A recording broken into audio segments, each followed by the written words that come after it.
오늘 우리에게 주시는 하나님의 말씀은 창세기 32장 1절부터 7절까지입니다.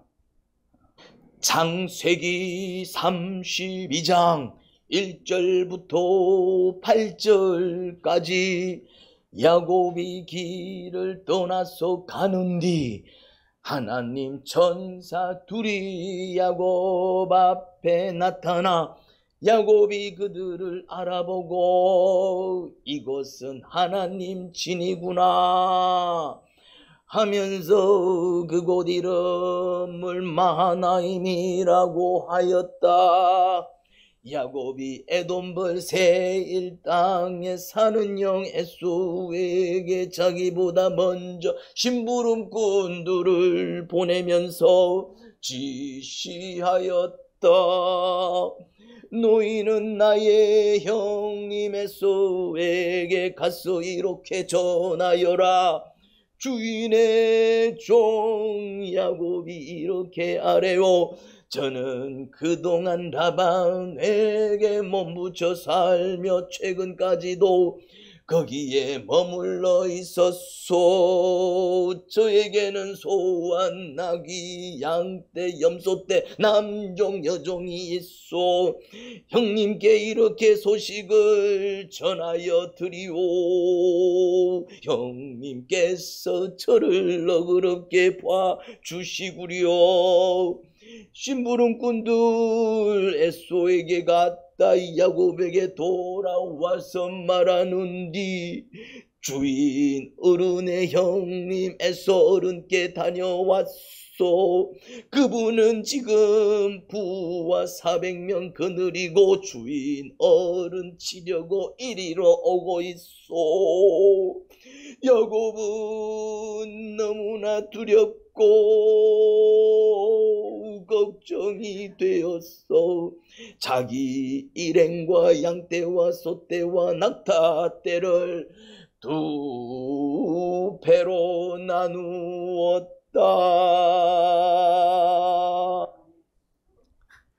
할렐루야. 추석을 맞아 판소리 버전으로 해봤는데 듣기 영 힘듭니다. 송가인쯤 돼야 되는데 어줍잡게 해가지고 말씀에 집중시키기 위해서 목사가 별짓을 다 합니다. 귀에 쏙쏙 들어올 겁니다. 그게 집중이 된 겁니다. 그게 보통은 막 이게 집중했는지 안 했는지도 몰라요. 이제 쭉 읽어 나가면은 놓치는 경우들이 많고.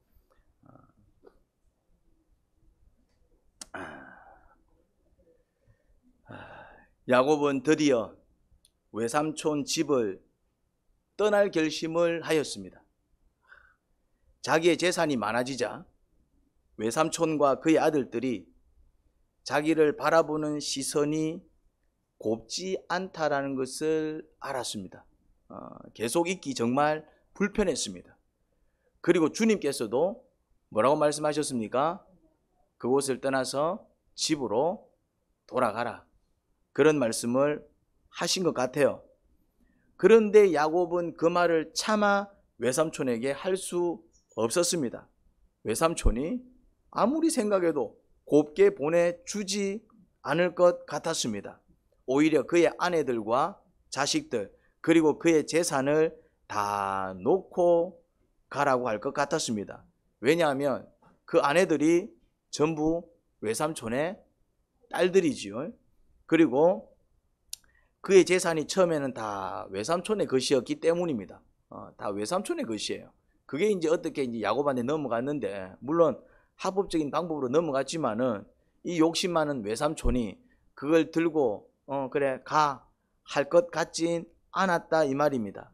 외삼촌이 오히려 자기 권력으로 야곱을 위협하면 야곱은 당할 재간이 없었습니다.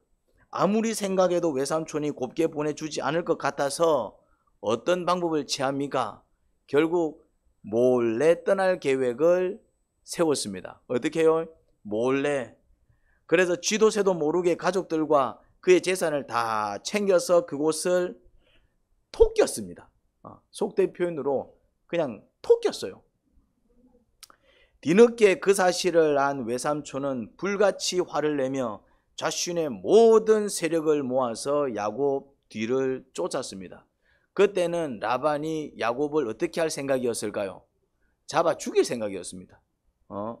가뜩이나 자기 재산 중 대부분이 야곱에게 넘어가 심기가 불편했는데 말없이 도망친 사실을 알고 야곱을 때려 죽이고 그의 재산을 다시 빼앗을 명분이 생긴 것이지요.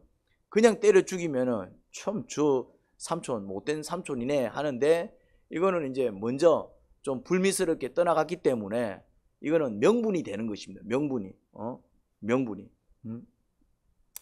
라반이 거의 야곱을 다 따라잡았을 때 그 밤 꿈에 하나님께서 라반에게 나타나셔서 라반을 혼쭐을 내십니다. 그때 시급했던 것 같아요. 꿈속에서.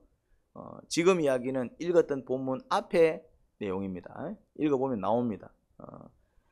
라반은 다음날 야곱을 결국 만납니다. 따라잡았어요. 하지만 꿈에 하나님께 된통 당했기에 야곱을 건들진 못하고 오지게 당한 것 같아요. 네 야곱 건들면 뭐 거의 뭐 죽는다 뭐 이런 어떤 신의 협박이죠. 신의 협박.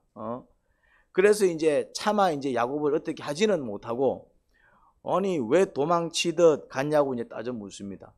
정 가고 싶으면 얘기를 하지 왜 이런 식으로 떠나가냐? 네가 온당하냐? 이제 이러면서 이제 야곱에게 걸고 넘어진 것이지요. 여기서 한번 보자고요. 야곱이 어떤 고비를 넘겼습니까? 죽을 고비를 넘겼어요. 죽을 고비를. 삼촌한테 맞아 죽을 뻔했다니까. 삼촌이 왜 쫓아왔다고요? 잡아 죽이려고 쫓아왔어요. 가뜩이나 재산들이 대부분 야곱한테 넘어갔지. 막 심기가 불편한데 잘 됐다 싶어가지고 이제 이 기회에 이제 요놈 쳐버리고 내 재산 다시 찾아와야 되겠다. 잘 됐다. 지가 명분을 만들어주네. 이러면서 막 달려온 거예요. 안 그러면 뭐 혼자 오면 되지. 뭐 타러 그 군사들이 이걸 달려왔겠어요. 그런데 살아났죠. 죽지 않았습니다. 라반에게 죽지 않았습니다. 누구 덕에 살아났죠? 하나님 덕에. 야곱을 죽이려는 마음을 바꾸신 분이 누구시죠? 하나님입니다.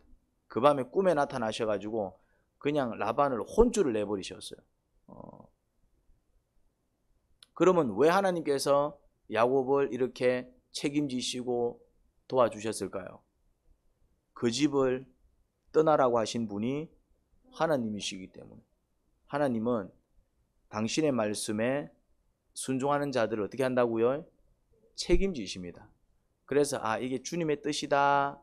이게 하나님의 말씀이구나 싶으면은 설령 손해를 볼 것 같아도 그냥 하시면 됩니다. 그렇게 하다가 내가 죽을 수도 있겠다 싶어도 하시면 됩니다. 누가 책임지신다고요? 하나님이. 용기가 필요합니다. 에스더가 왕 앞에 나아갈 때 어떤 마음으로 나갔습니까? 그전에는 먼저 이게 주님의 뜻이구나 확인하는 시간을 가졌죠. 무조건만 믿습니다 한다고 되는 거 아닙니다. 그렇게 하는 게 아니에요. 그건 미신신앙입니다. 충분히 기도하고 묵상해서 주님의 뜻인지 아닌지 먼저 확인하셔야 돼요. 그래서 이제 그 확신이 70% 이상이 넘쳐난다. 이거는 주님의 뜻이구나. 그럴 때는 어떤 용기를 가져야 된다고요? 이거 하다가 죽으면 죽겠습니다. 이거 하다가 뭐 손해를 보게 되더라도 그냥 막 보겠습니다. 그렇게 나가면은 손해를 볼까요, 안 볼까요? 죽을까요, 안 죽을까요? 그렇게 되지 않습니다. 물론 특별한 이유가 있어서 오히려 죽는 게 낫겠다 싶으면 데려가실 수도 있습니다. 특별한 경우에. 그것 또한 막상 천국 가보면은 오히려 그게 은혜라는 사실을 깨닫게 됩니다. 그런데 거의 죽지 않습니다.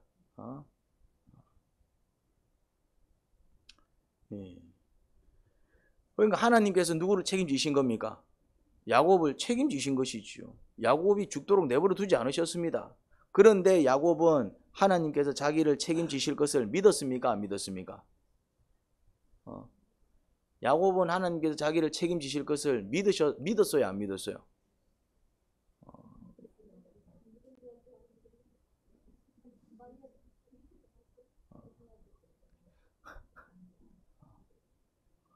믿었으면 왜 도망을 쳤겠어요? 아직 그걸 분별을 못하면 어쩌노? 주님을 못 믿은 거예요. 주님을 못 믿은 거라니까. 다 빼앗길 거라고 생각을 했다니까.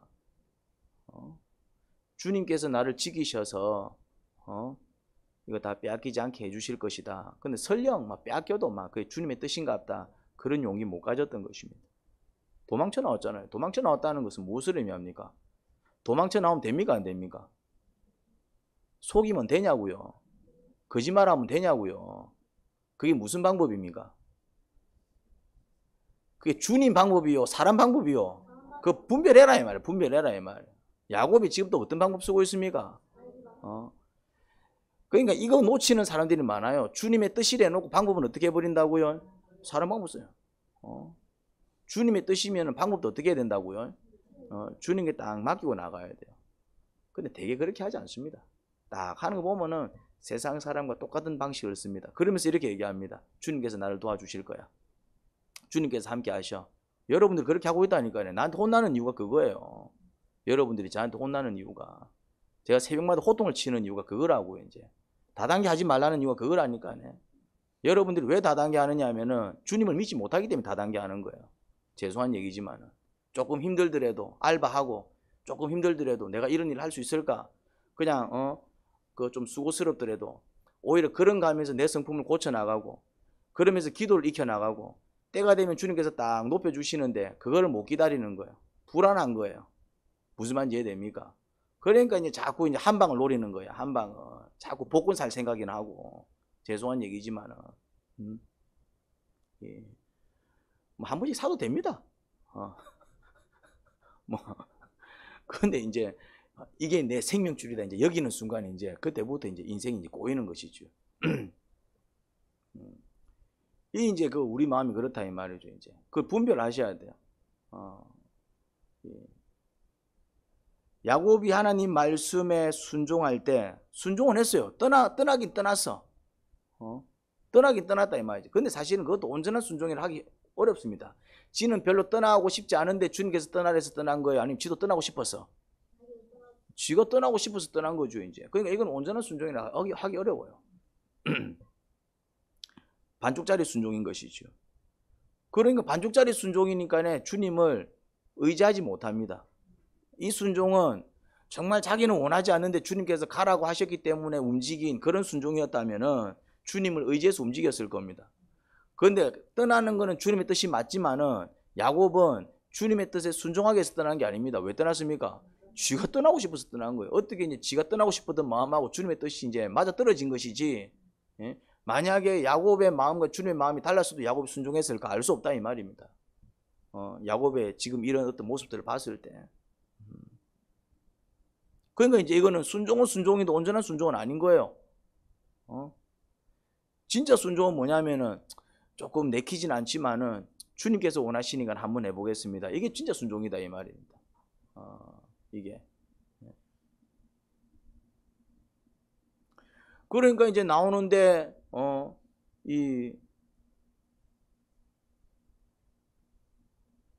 만약에 정말 주님을 의지해서 딱 삼촌한테 가서 이게 주님의 뜻이면은 삼촌이 허락할 것이다.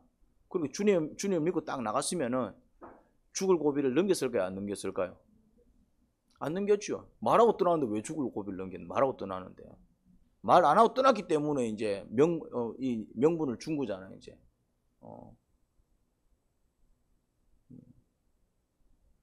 그런데 왜 말을 못 했습니까? 왜 말을 못 했습니까? 왜 말을 못 했습니까? 얘기했잖아요. 다 빼앗길까봐. 다 빼앗길까봐. 손해본다 이 말이에요. 손해본. 여러분들이 왜 순종을 못하느냐 하면 손해 때문입니다. 왜 주일날 샷다문 못 내립니까? 굶을까봐. 주일날 그 매상이 얼만데. 왜 주님 말씀에 순종해서 직업을 못 바꿉니까? 왜 주님 말씀에 순종해서 뭔가를 이렇게 결단할 때 두려움이 있습니까? 손해볼까봐. 집에서 쫓겨나는 거 아니야? 괜히만 내가 안 들어도 될 소리 듣는 거 아니야? 이제 두렵다 이 말이죠. 이제. 그래서 먼저 확인을 해야 돼요. 무슨 확인을 해야 됩니까? 이게 정말 주님의 뜻이 맞냐 이 말이지. 근데 아무리 기도하고 아무리 묵상해도 주님께서 원하신다 싶을 때는 뭐가 필요합니까? 용기가 필요합니다. 어떤 용기가? 그래, 주님께서 가라고 하셨는데 주님께서 이제 갈 수 있도록 도와주시겠지. 근데 만약에 내가 이거 다 빼앗기면은 그건 뭐 어쩔 수 없지. 그것 또한 주님의 뜻이지 뭐. 이유가 있겠지. 또 주님의 일하다가 손해보면 주님께서 또 때가 되어서 또 채워주시지 않을까? 아니면 그게 상급이 되지 않을까? 그렇게 이제 세상에 대한 미련을 버리고 나아갈 때 주의 뜻을 이룰 수 있는 것이지. 야곱한테는 그런 믿음이 있다 없다? 그 정도까지는 없는 거예요. 주님을 필요할 때 주님을 간절히 찾는 믿음은 있지만은 뭐는 보기 싫다. 주님 때문에 뭐는 보기 싫다. 손해는 보기 싫다 이 말. 그러니까 신앙이 없는 건 아니지만은 온전한 신앙이 아닌 것이죠. 주님을 위해서 마음을 다해서 주님을 섬기는 신앙은 아닌 것이지요. 뜻을 다해서 주님을 섬기는 신앙은 아닌 것이지요. 정말 목숨을 다해서 주님을 섬기는 신앙은 아니지요. 그냥 어떤 신앙입니까? 지 필요할 때 그냥 주님 붙드는 신앙이다 이 말입니다. 만약 필요가 없어지면은 주님을 안 붙드는 신앙이다 이 말. 자신의 것을 잃기는 싫고 어떻게 모았는데 잃기는 싫어. 주님께서 안 도와주시면 다 잃을지 모른다고 여겼기에 자기 방식으로 말없이 도망친 거죠. 결국 또 어떤 방식을 씁니까? 또 어떤 방식 써요? 늘 자신의 인생을 꼬았던 속임이라는 방식을 씁니다. 야곱이 여기까지 왜 왔어요? 이렇게 살았기 때문에 여기까지 온 겁니다. 사실은 집에서 왜 도망치듯 나왔어요? 똑같습니다. 똑같은 방식으로 여전히 그렇게 살고 있고 그 똑같은 방식 때문에 여전히 똑같은 저주와 고난을 당하는 것을 볼 수 있습니다. 우리는 이거를 한국 사람들은 이걸 뭐라고 얘기합니까? 팔자라고 얘기합니다. 근데 팔자가 아니라니까요. 팔자 탓을 하는 거예요. 사실은 뭐 때문입니까? 자기 성품의 연약함 때문입니다. 그죠? 죄 때문에, 죄 때문에. 그게 죄악이다 이 말이에요. 주님을 온전히 신뢰하지 못하는 죄야. 결국 또 누구 방법으로 돌아갑니까? 꿈에서 정말 오는데 정말 천국도 경험하고 사닥다리도 경험하고 천사도 경험하고 주의 음성도 경험하고 그리고 주님께서 도우셔가지고 재산도 늘어나고 늘어날 수 없는 재산이 늘어나고 은혜를 경험했는데도 불구하고 누구 때문에? 그럼에도 불구하고 또 어떤 결정적인 순간에는 또 어떤 마음이 생깁니까? 그런데 이번에는 주님이 안 도와주고 지금까지 다 도움받아서 여기까지 왔는데 그럼 끝까지 믿을 수 있어야 되는데 또 뭔가 손해볼 것 같으니까 손해볼 거 없을 때는 주님을 붙들어. 가진 거 없을 때는 주님을 붙들어. 어차피 이판사판 막 이래도 손해 뭐 이래도 본전 저래도 본전 그럴 때는 주님을 붙들어. 어차피 가진 거 없으니까. 그런데 가진 거 많으니까 어떻게 합니까? 주님을 안 붙든다 이 말이에요. 그래서 왜 주님께서 나에게 돈을 안 주실까? 잘 묵상하셔야 돼요. 주님은 아신다 이 말이에요. 줘서 더 잘할지 안 줘서 더 잘할지. 사람의 한계입니다. 자기 성품에서 벗어나지 못합니다. 자기 성품에서 벗어나지 못하면 늘 꼬이는 인생을 삽니다. 되게 사람의 성품이라는 게 온전하지 않습니다. 여러분들은 온전합니까? 저는 온전합니까? 그렇지 않습니다. 우리가 겪는 아픔은 거의 대부분 온전하지 못한 내 성품 때문이라는 사실을 깨달으셔야 돼요. 인정하기 싫지만은 상처로 얼룩져 있기에 성품이 삐뚤어져 있습니다. 그러니 자기 성품에서 벗어나지 못하면 늘 똑같은 인생을 살 수밖에 없습니다.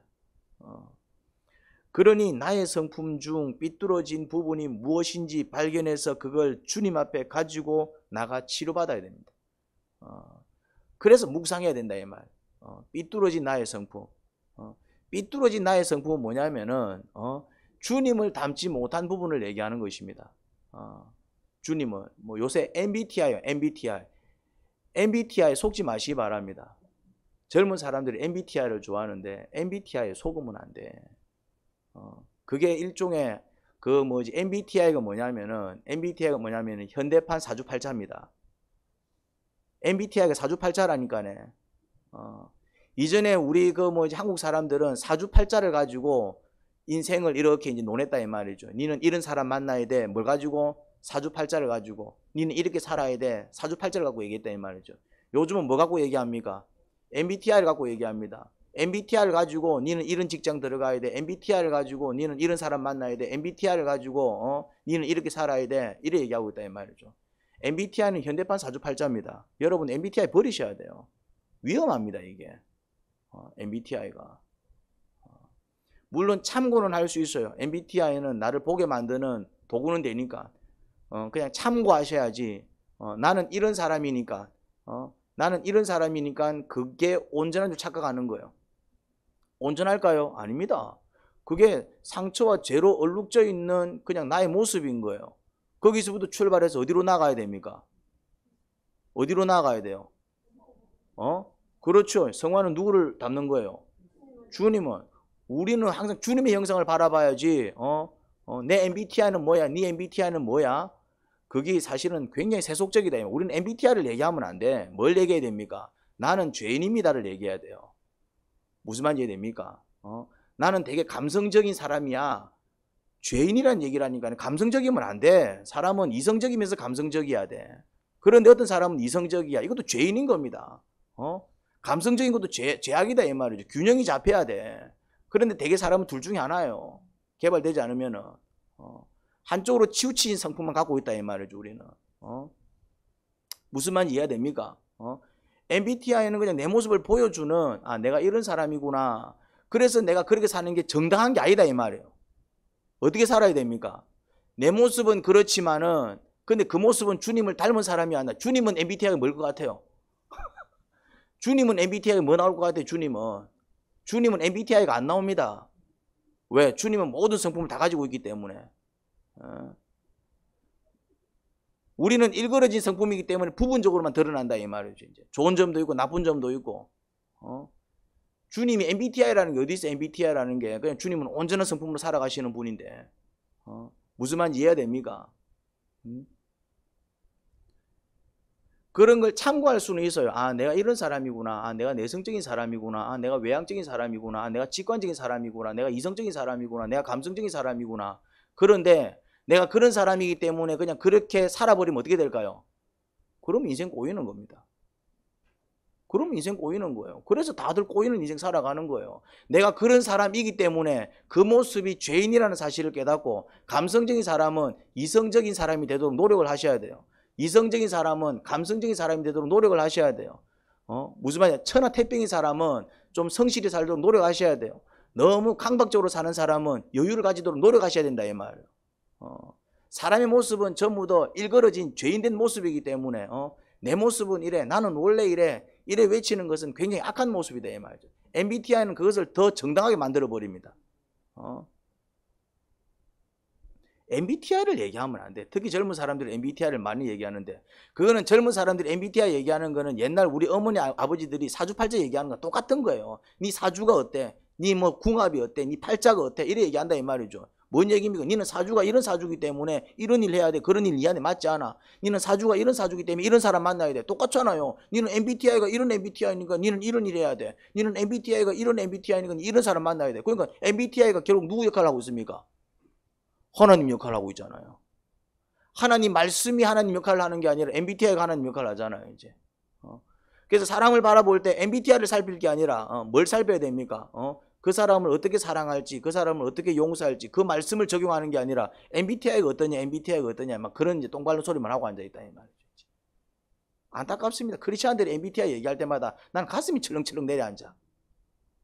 왜 성경을 얘기하지 않고? MBTI를 통해서 내 성향이 어떤 것인지 한번 체크해 볼 수 있습니다. 근데 그거 믿으면 안 돼. 내가 그런 사람이구나 깨달았으면 그 다음부터 어떤 노력을 해야 됩니까? 그 다음에 MBTI가 정확합니까? 지가 지 자신을 보지 못하면 안 정확하지. 어차피 지가 체크해서 나오는 건데. 어떤 삶을 살아야 되느냐 하면 묵상하는 삶을 사셔야 됩니다. 말씀 앞에서 내 모습을 볼 수 알아야 돼요. 어떤 모습 때문에 내가 이렇게 살아가는가 그걸 깨달으셔야 된다 이 말이죠. 야곱은 여전히 못 깨달은 거예요. 무슨 말 이해됩니까? 그런 어떤 자기의 성품 때문에 자기 인생이 계속 꼬인다는 사실을 아직까지도 모르고 있는 거예요. 그러니까 또 그 방법 쓰는 거죠.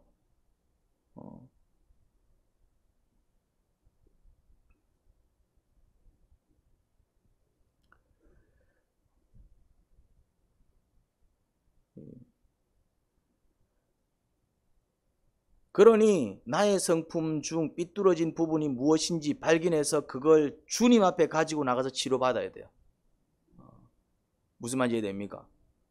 내가 성미가 좀 급하다. 그럼 어떻게 되느냐 하면은 그 조급한 성격을 주님 앞에 가지고 나가서 치료받아야 돼요. 여러분, 조급한 성격 고치지 못하면 어떤 일이 벌어지는 줄 아십니까? 사랑은 오래 참는 거라 그랬지요. 예? 끝까지 그 견디는 자들이 구원을 받는다 그랬지요. 그러니까 조급한 성품은 이런 말씀에 순종하기 어렵다 이 말이에요. 무슨 말이 됩니까? 우유부단한 사람들은 그 성격을 주님 앞에 가지고 나와서 고치셔야 돼요. 우유부단하면은 어떤 단점이 있냐면은 적극적인 순종이 잘 안 됩니다. 그게 우유부단이에요. 그게 우유부단이다 이 말이죠. 이제. 하여튼 사람들마다 나는 좀 이런 성향이 있어. 나는 이런 성향이 있어. 그게 성향이 아니에요. 그게 죄악이지 그게. 그게 죄악인 줄 깨달아야 돼요. 그게 온전한 성품이 아니라면은 나는 그냥 이런 성향이야. 그래서 이제 그러니까 더 이상 얘기하지 마 이런 얘기다. 아니다. 그 성경적이지 않습니다. 그런 부분들을 발견해서 이렇게 살게 되면은 주님 뜻대로 살기 어렵겠구나. 이것이 주님의 말씀을 가로막는 나의 연약한 성품이구나. 그거를 가지고 나가서 어떻게 됩니까? 주님 앞에 아뢰어서 주님으로부터 치료받고 회복되는 그 어떤 은혜를 누려야 된다 이 말이죠. 이제 그게 성화입니다. 성화. 성화 딴 게 아니에요. 성화가 그게 성화라니까. 주님을 닮아서 점점 거룩해져 가는 과정을 성화라 그런다 이 말이죠. 여러분들 이 개념을 가지셔야 돼요. 야곱은 안타깝게도 자신의 삐뚤어진 성품을 정확하게 발견하지 못한 듯 보여요. 여전히 동일한 실수를 반복합니다. 삼촌으로부터 극적으로 구원을 받은 야곱이 어쨌든 또 그래도 주님을 또 정말 필요할 때는 또 주님을 붙드는 그 신앙으로 말미암아 또 이렇게 구원을 받아서 돌아왔습니다. 근데 돌아왔는데 끝이 아니지요. 오늘 본문에서 딱 누가 걸립니까? 너 이제 그러니까 인생이 늘 이런 거야 이제. 형이라는 산을 넘어야 됩니다. 집을 떠난 이유가 형 때문 아닙니까? 20년이라는 세월이 흘렀지만 형의 마음을 알 수가 없어요. 그래서 선물 잔뜩 실어가지고 보냈더니 어떤 보고가 들려옵니까? 400명 군사 끌고 또 이제 죽이러 온다 그러잖아. 야곱의 인생 정말 기가 막히죠. 그런데 야곱은 그럼에도 불구하고 뭐는 좋았다? 신앙이 좋았어요. 신앙이. 온전한 신앙은 아니지만은 그래도 정말 주님 필요할 때 막 주님 붙들고 늘어지는 기도의 영성은 가지고 있었습니다. 그래서 그럴 때마다 극적인 구원을 또 경험을 했죠. 주님께서 그를 도우셔서 안 되게 되는 놀라운 체험을 여러 번 했습니다. 그런데 안타까운 것은 야곱은 구원만 경험한 게 아니라 은혜만 누린 게 아니라 죽을 고비도 같이 겪었다는 사실입니다. 신앙은 좋았지만 성품이 좋지 않았기 때문입니다. 정말 누구보다 간절히 하나님을 찾고 하나님을 붙드는데 신앙이 그렇게 나쁜 편이 아니야. 나름대로 기도 생활도 하고 나름대로 주님 뜻대로 살기 위해서 애를 쓰는데 그럼에도 불구하고 삶이 이상하게 꼬이고 힘든 분들은 뭘 의심해 봐야 된다? 자기 성품을 의심해 봐야 됩니다. 내 성품을. 이런저런 상처로 말미암아 성품이 삐뚤어져 있을 가능성이 높습니다. 그걸 방치하면 안 됩니다. 어떤 부분이 어떻게 삐뚤어져 있는지 발견해서 치료받아야 합니다. 그렇지 않으면 분명 주님께서 함께 하시고 정말 죽을 고비에서는 구원을 받고 놀라운 은혜를 경험하지만 아울러 끔찍한 저주, 심지어 죽을 고비를 함께 겪게 됩니다. 야곱은 또 죽게 생겼습니다. 근데 이번에는 진짜 죽게 생겼습니다. 형이 내가 볼 때 그냥 지금까지 벼르고 있었던 것 같아. 나타나기만 해라 내가 니를 베어버리겠다. 그 생각으로 20년을 보낸 것 같아. 형의 마음은. 그러니까 이제 형은 동생한테 받은 그 상처가 해결이 안 된 것이죠. 동생한테 속은 것 때문에 그 분노가 해결이 안 된 겁니다. 조만간 형이 덮쳐 자기뿐만 아니라 자기 가족 심지어 모든 재산까지 이제 그 형이 다 전멸시킬 판입니다. 이제 이때 야곱이 취하는 방식이 뭐죠? 야곱이 또 어떤 방식을 취합니까? 그것도 있었지만은 야곱이 뭘 하죠? 뭐라고요? 그러니까 뭘 하죠? 그러니까는 기도를 하잖아요. 이제 기도를 합니다.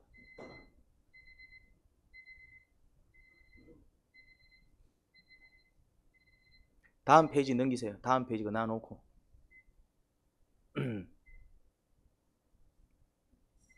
한 번 더. 할아버지 아브라함을 보살펴 주신 하나님, 아버지 이삭을 보살펴 주신 하나님, 고향 친족에게로 돌아가면 은혜를 베푸시겠다고 저에게 약속하신 주님, 주님께서 주님의 종에게 베푸신 이 모든 은총과 온갖 진실을 이 종은 감히 받을 자격이 없습니다. 제가 이 요단강을 건널 때에 가진 것이라고는 지팡이 하나뿐이었습니다만 이제 저는 이처럼 두 물이나 이루었습니다. 부디 제 형의 손에서, 에서의 손에서 저를 건져 주십시오. 형이 와서 저를 치고 아내들과 자식들까지 죽일까 두렵습니다. 주님께서 말씀하시기를 내가 반드시 너에게 은혜를 베풀어서 너의 씨가 바다의 모래처럼 셀 수도 없이 많아지게 하겠다 하시지 않으셨습니까?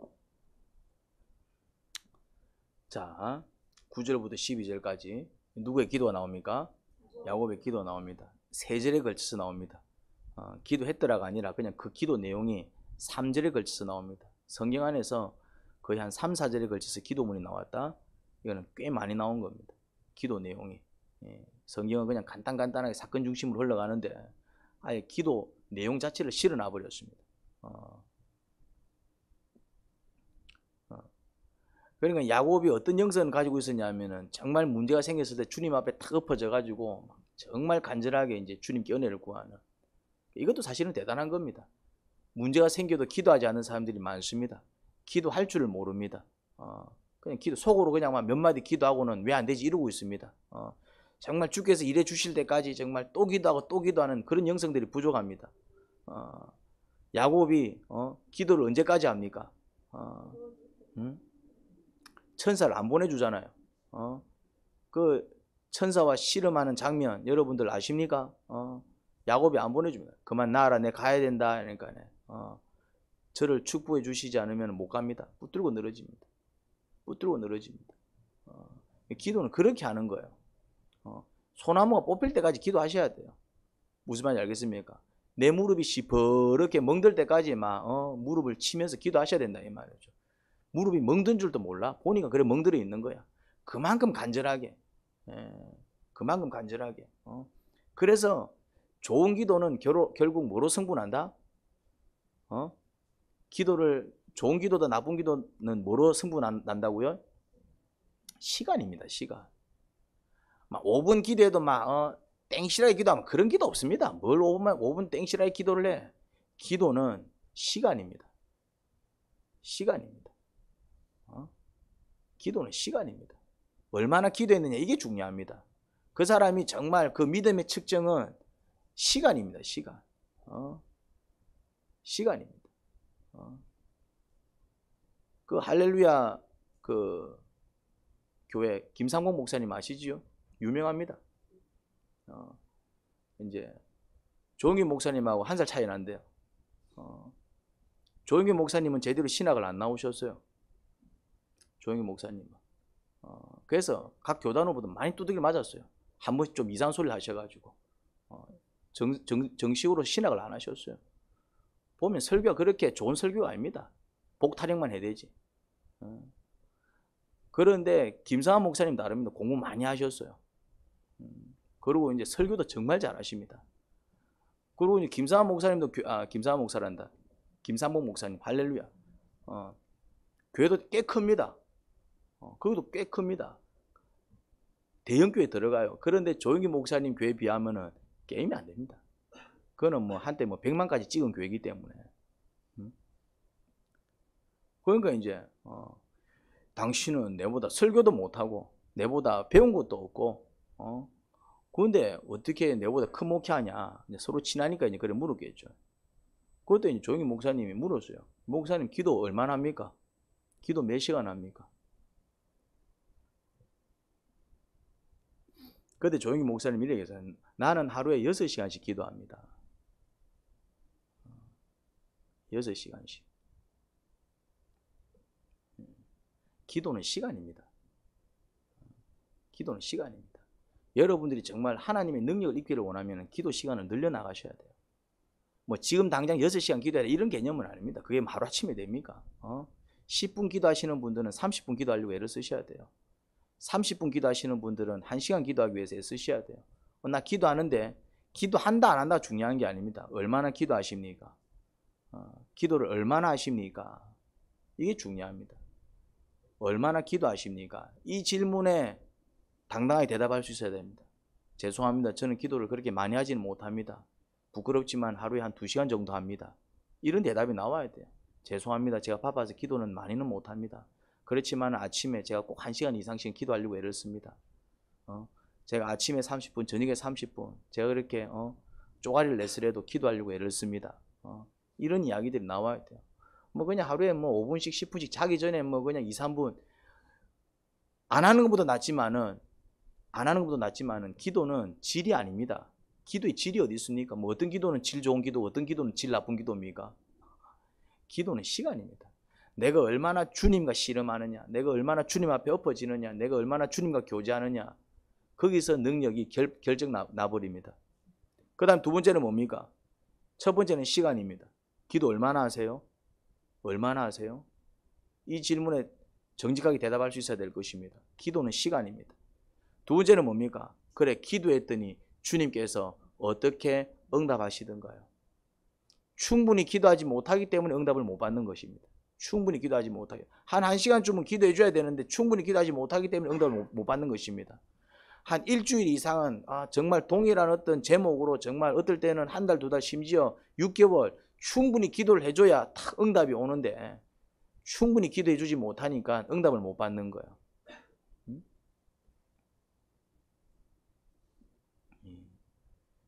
기도하는 영성이 되기를 주님의 이름으로 축원합니다. 정말 문제가 해결될 때까지 기도하고 또 기도하는 여러분들의 영성이 되기를 주님의 이름으로 축원합니다. 그리고 응답을 들을 줄 알아야 됩니다. 응답을 들을 줄 알아야 돼. 주님께서 나에게 이렇게 말씀하시는구나. 바로 듣는 게 아니라 그 응답이 올 때까지 내 마음이 바뀌든지 환경이 바뀌든지 뭔가 이제 내 안에서 주님께서 이렇게 말씀하시는구나. 소리를 듣는 게 아니고 소리를 듣는 게 아닙니다. 그건 특별한 은사가 있는 사람들이고 일반 사람들은 어떤 깨달음의 방식 아니면 어떤 뭔가 이렇게 삶이 바뀌어 나가고 상황이 바뀌어 나가는 그 어떤 추이를 통해서 주님께서 이렇게 역사하시네. 그렇게 분별할 수 있어야 돼요. 그런 정도. 그런데 안타깝지만 야곱이 정말 주님 필요할 때 간절히 기도하는 그런 영성은 있었지만은 야곱의 신앙은 온전한 신앙이 아니었습니다. 왜요? 다 죽게 생겼을 때, 더 이상 아무런 방법이 없을 때, 그 누구도 도와줄 자가 없을 때 그때 비로소 기도를 하지요. 이런 신앙들도 꽤 많이 있어요. 사실은 이렇게 해도 안 하는 사람들도 많고요. 근데 사실은 이런 신앙도 온전한 신앙은 아닙니다. 왜 자꾸 다 죽게 죽을 지경이 자꾸 이러냐 이 말. 무슨 말인지 이해가 안 됩니까? 왜 자꾸 죽을 고비에 자꾸 맞닥뜨리냐 이 말이야. 아브라함이 말년에 어떤 축복을 누렸다고요? 하는 일마다 잘 되는 축복을 누렸다 이 말이죠. 그런데 왜 자꾸 물론 이제 그 구원받는 은혜는 감사한데 왜 자꾸 죽을 고비를 맞닥뜨려서 구원을 받냐 이 말. 성장하지 못했기 때문이고 성장하지 못한 이유는 자기 자신을 볼 줄 모르기 때문에 그렇습니다. 뭘 하지 못했다? 묵상하지 못하기 때문이죠. 묵상. 그 다음에 묵상을 하더라도 어떤 묵상을 하셔야 되느냐 하면은 내 인생을 꼬는 저주의 원인이 무엇인지 살피는 묵상을 하셔야 돼요. 내가 지금 순종하지 못하고 있는 말씀이 뭔지 찾아내셔야 된다 이 말이죠. 이거 할 줄 모르면 평생 야곱처럼 살아야 됩니다. 그래도 야곱은 신앙이 좋았다. 그래서 내가 이제 깨달은 게 뭐냐면은 성품이라는 게 하루아침에 바뀌는 게 아니더라고. 이게 참 시간이 걸리더라고. 이게 일러줘도 잘 안 되고, 성품이라는 게 뭐 그냥 바꿀 수 있으면 성품이 아니겠죠 이제. 그래서 그래서 내가 조금 전략을 바꾸었습니다. 기도를 이제 강조하기 시작했어요. 이제 심지어 이제 강요합니다. 이제 왜? 성품이 바뀌기 전까지는 그 성품으로 인해서 고달픈 인생을 살 겁니다. 내가 본 게 그겁니다. 성품이 바뀌기 전까지는 고달픈 인생 사는구나. 이건 하루아침에 바뀌는 게 아니기 때문에. 그러면은 고달프게 사는데 뭐라도 있어야 되겠다? 처방은 있어야 되겠다. 그게 뭐라고요? 그게 기도입니다. 성품은 바뀌기까지 시간이 좀 걸리더라 이 말이죠. 이제 10년이 걸리고 20년이, 그것도 꾸준하게 노력해 나갈 때 노력 안 해나가면 안 바뀌어요. 그러면은 그 사람들은 안 바뀌면 평생 그래 살아야 될 것이고, 또 이제 바뀌더라도 이제 어쨌든 시간이 걸리니까 바뀌기 전까지는 또 힘든 어떤 고달픔이 있을 거다 이 말이죠. 그러면 그럴 때마다 그래도 내가 크리스찬인데 하나님의 자녀들인데 그런 고난과 시련 속에서 헤매야 되느냐 이 말이죠. 그 방법을 해결하는 걸 야곱을 통해서 찾았습니다. 야곱은 성품이 쉽게 바뀌진 아니했지만은 그것으로 인해서 고달픈 인생을 살았지만은 그래도 뭐는 누렸습니까? 그래도 죽을 고비에서 구원받는 은혜 누렸다 이 말이죠. 다 죽게 생겼는데 극적으로 살아나고, 다 죽게 생겼는데 극적으로 살아나고, 어쨌든 살아나니까 그래도 이제 살아서 이제 주님을 찬양하는 삶을 살더라 이 말이죠. 이제 그러면은 우리는 뭐 해야 될까요? 성품도 온전하지 못해. 아직 내가 내 안에서 성장도 온전히 이루지 못해서 그런 과정 속에 있어. 그러면 우리는 뭐라도 잘해야 된다는 얘기입니까? 기도라도 잘해야 된다 이 말이죠. 귀신이 계속 들어와, 내 실수와 내 죄악으로 인해서. 그럼 어떻게 됩니까? 쫓아내면 돼. 그러면 이제 들어온 만큼 쫓아내면 된다 이 말이죠. 이제 내가 아예 못 들어오게 막으면 제일 좋은데, 근데 성품이 연약해가지고 또 이렇게 내가 실수하고 죄를 짓고 안 해도 될 말을 하게 되고 또 분을 낸다든지 뭔가 이제 내가 통제하지 못하는 나의 연약함 때문에 그런 실수를 통해서 뭐가 들어옵니까? 귀신이 들어오잖아요. 악한 영이 들어온다 이 말이죠. 꼭 귀신이 꼭 우리 조상신을 얘기하는 게 아닙니다. 우리가 얘기하는 귀신은 악한 영을, 사탄을 얘기한다 이 말이, 들어온다 이 말이, 들어와갖고 나한테 영향을 미쳐요. 그러면은 들어온 만큼 뭐라도 땡실하게 잘하면 됩니까? 그렇죠. 직업 중에 어떤 직업이 있습니까? 몸을 더럽힐 수밖에 없는 직업이 있잖아. 어떤 직업은 그냥 그 직업 자체가, 예를 들어서 뭐 현장에서 일하는 거는 그냥 막 땀 뒤집어 써야 되고 먼지 뒤집어 써야 되고 그냥 하루 종일 일하면 완전히 막 그냥 먼지에 찌들려 버리잖아요. 그러면은 그거는 직업상 어쩔 수 없는 직업이잖아요. 그럼 그런 사람들은 뭐라도 잘하면 돼. 샤워라도 잘하면 돼요. 집에 들어가기 전에 샤워라도 쫙 하고 들어가면은 큰 문제 없다 이 말이죠. 이제 그러면 내 인생이 자꾸 악한 영을 부르고 자꾸 고달픈 인생을 부르고 자꾸 이제 저주를 부르고 자꾸 힘들어진다. 그럼 뭐라도 잘하면 된다. 그러면 그걸 씻어내고 그거를 물리치고 그거를 떠나보내고 정말 용서를 구하고 해결을 하는 기도라도 땡실하게 하게 되면은 그만큼 그런 어떤 아픔과 두려움이 떠나간다 이 말이죠. 이제. 그러니 우리가 성품을 변화시켜 나가는 이 성화의 과정도 중요하지만은 이게 한 번에 되는 게 아니기 때문에 우리는 뭘 같이 겸비해서 기도. 그런 기도하려면 기도 시간이 좀 늘어나야 됩니다. 정말 뜨겁게 기도하고 정말 간절히 기도하고 정말 하나님께 매달리는 기도를 하셔야 돼요. 우리는 그런 삶을 살아야 됩니다. 기도 시간을 정해서 그 시간이 되면 정한 장소에 나가 뜨겁게 기도하시기 바랍니다. 지금 내 기도하는 시간이거든. 그래서 딱 20분 정해놓고 막 20분 동안 뜨겁게 기도해. 30분 정해놓고 말이지, 사람들 못 건들게 하고 내 기도하는 시간이야. 그냥 뜨겁게 기도해. 도저히 이렇게 영향을 잘 받으면 어디 나오면 된다? 새벽 시간에 교회당 나와가지고 일단 우리 교회당 나오면 1시간씩은 다 기도하더라 이 말이죠. 기도하도록 만들어버리니까 그렇게라도 기도를 하든지 정 자신 없으면 새벽 기도라도 결단해서 나오시기 바랍니다. 그리고 이제 수요일마다 기도 훈련을 시킵니다. 기도 훈련을 시켜요. 이제 방언으로 막 기도 시키고 막 30분씩 막 기도를 시켜버립니다. 그냥 기도하세요. 막 그냥 기도하세요. 그냥 혼자서는 못하니까 옆에서 막 같이 이제 기도하면서 막 기도를 시켜버립니다. 그것도 안 되니까 어떻게 합니까?